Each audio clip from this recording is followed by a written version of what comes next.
I wish I could take a magic pill, put on shorts, and go out and play the game of basketball today, because that's who I am. Michael Jordan. The name alone brings to mind greatness and a level of dominance the world may never see again. For years, he wasn't just a basketball player, he was a global symbol of power, confidence, and impossible success. Fans saw the legend, the champion, the man who seemed untouchable. But behind all the trophies and applause, there's a side of Michael Jordan's life most people never saw. And now, at 62, the truth is far more heartbreaking than anyone could have imagined. It's not my purpose for doing it. My purpose for doing it is because I see a certain need.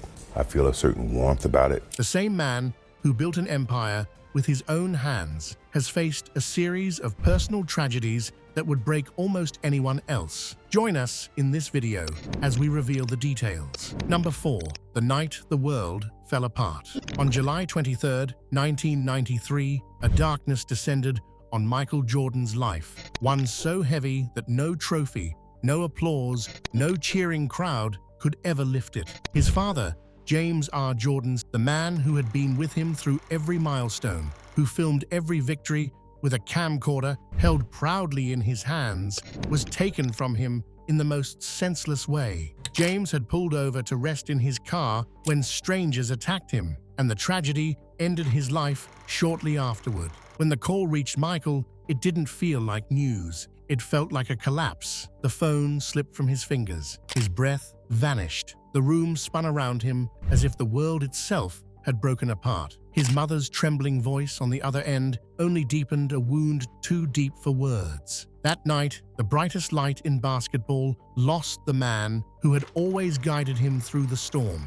And suddenly, everything that once felt steady drifted out of reach. In the days that followed, Michael moved like a man caught in a fog, present but lost, somewhere far away. Every memory cut him open. He saw his father behind the wheel, driving him to his earliest basketball practices. He heard the late-night calls from Chapel Hill, his dad telling him he believed in him. He replayed the voice that whispered after the 1982 championship shot, "That's who you are, Mike." And he clung to their last conversation, searching it again and again for something, anything, that could ease the breaking inside him. People tried to describe his grief. Reporters wrote headlines. Cameras tried to capture his expression. But grief like this has no language, and it refuses to fit inside a frame. At the funeral, when Michael placed his hand on the casket, those who stood nearby said his shoulders shook, not with the strength that had lifted Chicago to glory, but with a sorrow so raw it brought grown men to tears. His mother reached for him, holding his hand with a quiet strength only a grieving wife could give. For a man whose entire career had been built on unshakable confidence, the loss of his father felt like losing the ground beneath him. "My dad was my rock," he later said, softly. But the truth went even deeper. James Jordan wasn't just the man cheering from the seats. He was the foundation beneath the legend, the steady voice shaping the human being inside the icon. And when that foundation was ripped away, even the greatest athlete in the world looked into the mirror and saw only emptiness staring back.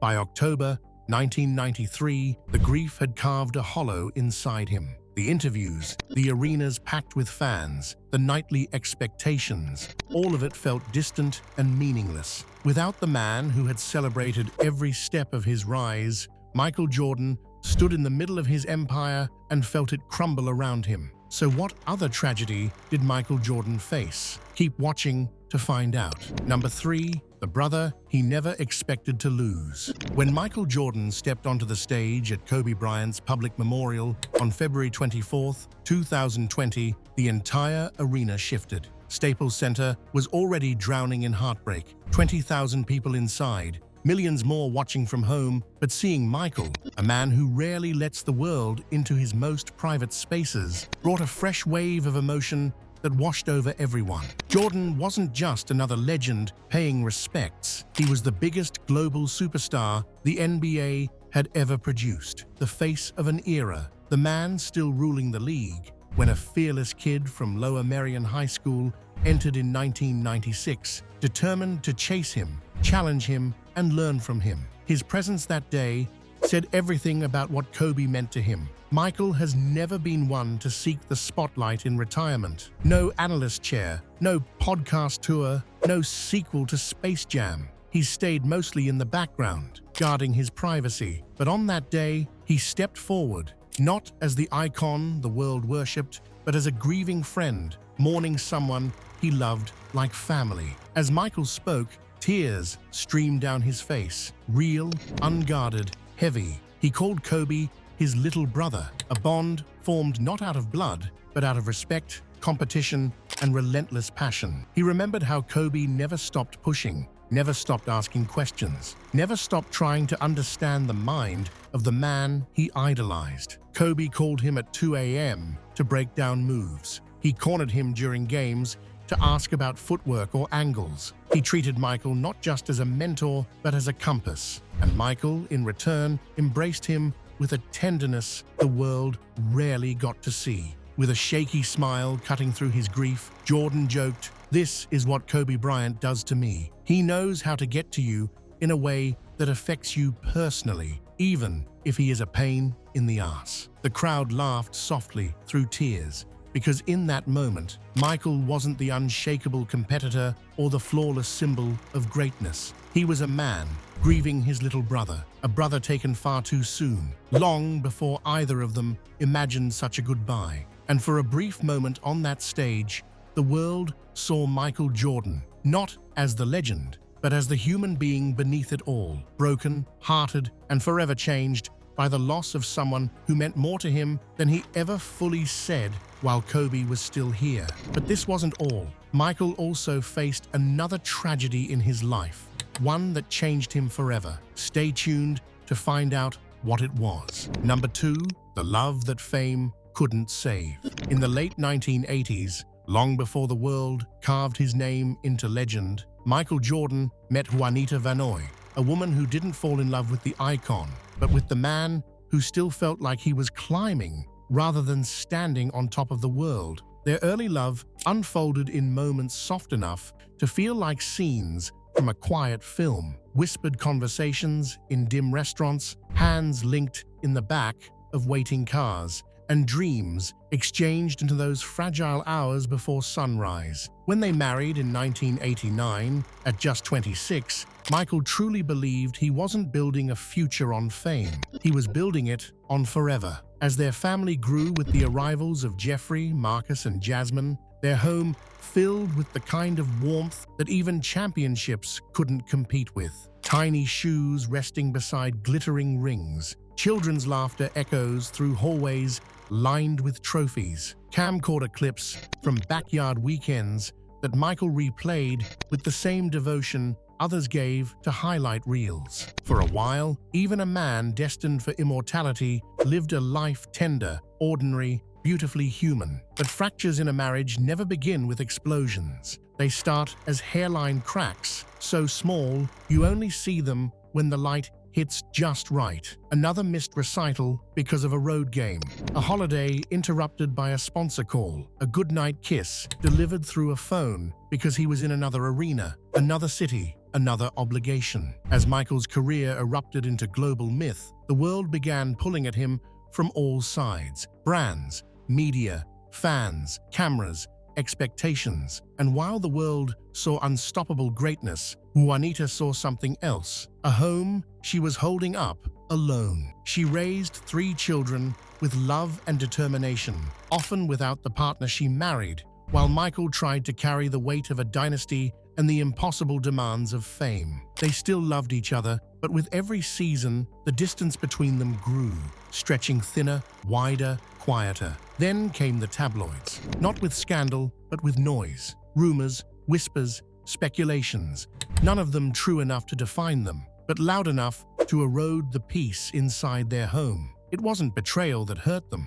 It was exhaustion, the ache of trying to protect a marriage while the world watched every crack widen. Years later, Juanita would reflect gently, "We tried our best to keep peace." And Michael, in one of the most vulnerable moments of his public life, admitted, "I wish I had been home more." These were not confessions of failure. They were the bruised truths of two people stretched far past what love alone could carry. By the early 2000s, the distance between them had grown into a canyon, not carved by anger, but by years of slow, quiet drift. Their home, once bright with laughter, now felt hollow in ways no cheering crowd could fill. Michael would pause in front of framed photos of their younger years, children in his arms, Juanita leaning into him, and feel the sting of a man realizing that the life captured in those images was sliding further out of reach. They tried to rebuild. They tried to repair what time and pressure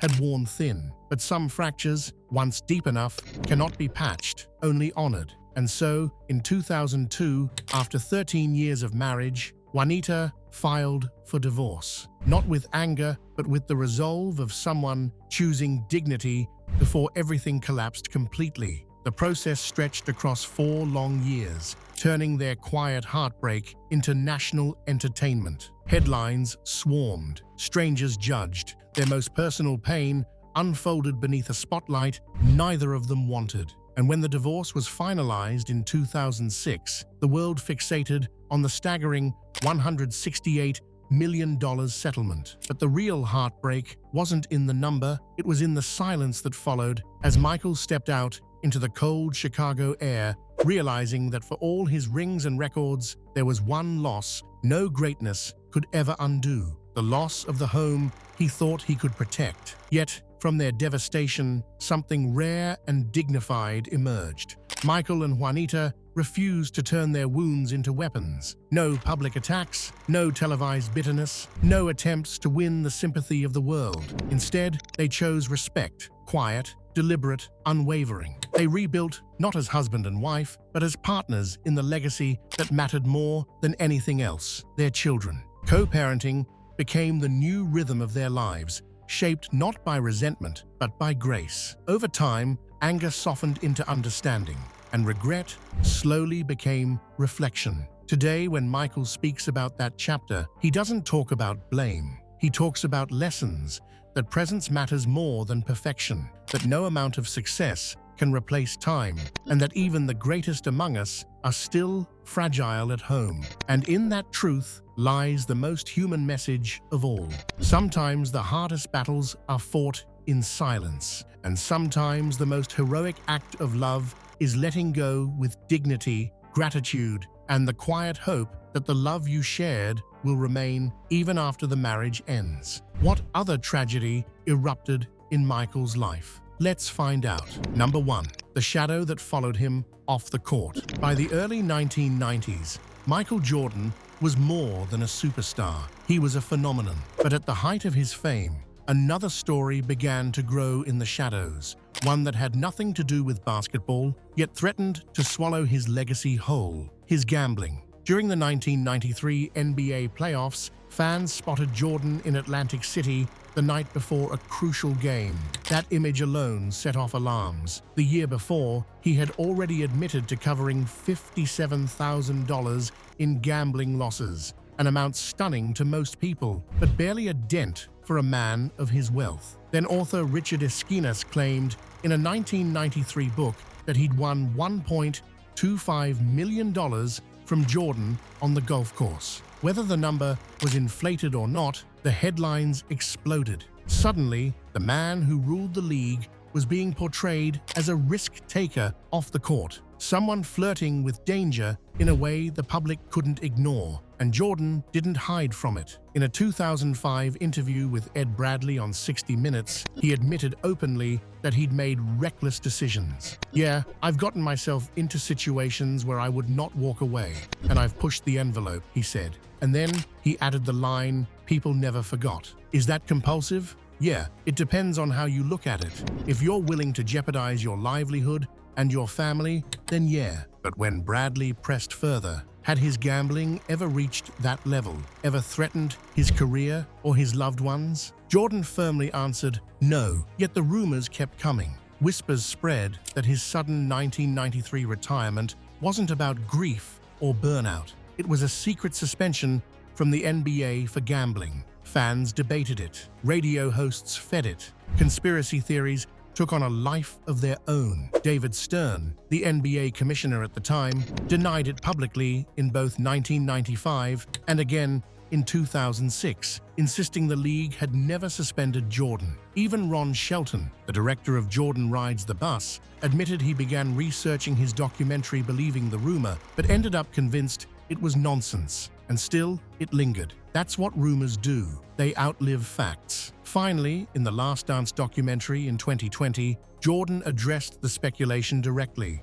He looked straight into the camera and said what he had maintained all along. His first retirement had nothing to do with any suspension. The truth was simpler and sadder. He was grieving his father. He was exhausted. He needed a break from the crushing weight of being Michael Jordan. But the gambling stories left a mark. They followed him for years, not as proof of wrongdoing, but as a reminder that even the greatest icon in sports history had flaws, temptations, and moments where the world tried to pull him down. In the end, the shadow wasn't his gambling. It was the way the world chose to magnify it, looking for cracks in a man who had spent a decade proving he was almost unstoppable, almost. But Michael Jordan was still human, and humanity always leaves room for ghosts. But who really was Michael Jordan? Keep watching to find out. The legend who redefined greatness. Michael Jeffrey Jordan, born February 17, 1963, also known by his initials MJ, is more than a basketball player. He is a global icon, a businessman, and one of the most influential figures in sports history. Today, he is a minority owner of the Charlotte Hornets in the NBA, but his impact on the game began long before the boardroom. Over 15 seasons, between 1984 and 2003, Jordan won 6 NBA championships with the Chicago Bulls, and in doing so, he cemented his place as one of the greatest players of all time. Beyond the court, he helped elevate basketball and the NBA to worldwide recognition in the 1980s and 1990s, becoming a cultural phenomenon whose influence transcended sports. As of 2025, his net worth stands at an astonishing $3.8 billion, making him one of the richest celebrities on the planet. Jordan first made waves as a college player with the North Carolina Tar Heels. As a freshman, he helped the team secure the national championship in 1982, showing early signs of the talent and competitiveness that would define his career. In 1984, he entered the NBA as the 3rd overall draft pick for the Chicago Bulls and quickly became a league superstar. Fans were captivated by his scoring ability, defensive prowess, and athleticism. His gravity-defying leaps, including slam dunks from the free throw line during the slam dunk contests, earned him nicknames like Air Jordan and his Airness, monikers that perfectly captured his seemingly otherworldly talent. Jordan's dominance on the court translated into championships. He won his first NBA title in 1991, followed by consecutive victories in 1992 and 1993, achieving a remarkable three-peat. Yet even at the peak of his career, Jordan faced immense pressure and fatigue. In 1993, citing physical and mental exhaustion, he made the shocking decision to retire and pursue a brief career in minor league baseball with the Chicago White Sox organization. But basketball was never far from his heart. He returned to the Bulls in 1995, leading them to 3 more championships in 1996, 1997, and 1998, including a record-breaking 72-win regular season in 1995 to 1996. He retired a second time in 1999, only to return for 2 final NBA seasons from 2001 to 2003 with the Washington Wizards, proving that his love for the game could never be fully contained. Jordan also represented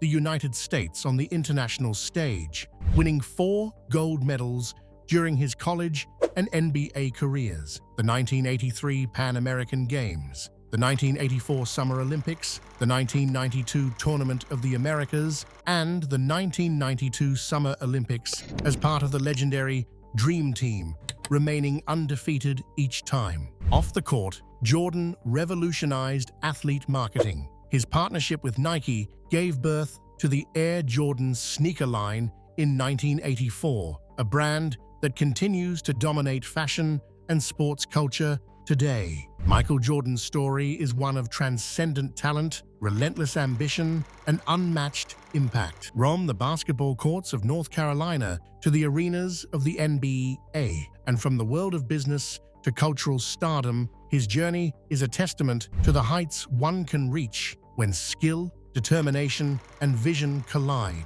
He is, in every sense, a legend whose influence will endure long after the final buzzer has sounded. So, what do you think about the tragedies Michael Jordan faced? Let us know in the comments section below. Thank you for watching this video. We hope you found it interesting. Don't forget to like and subscribe. Click the next video shown on your screen to catch up on your favorite celebrity stories. See you there.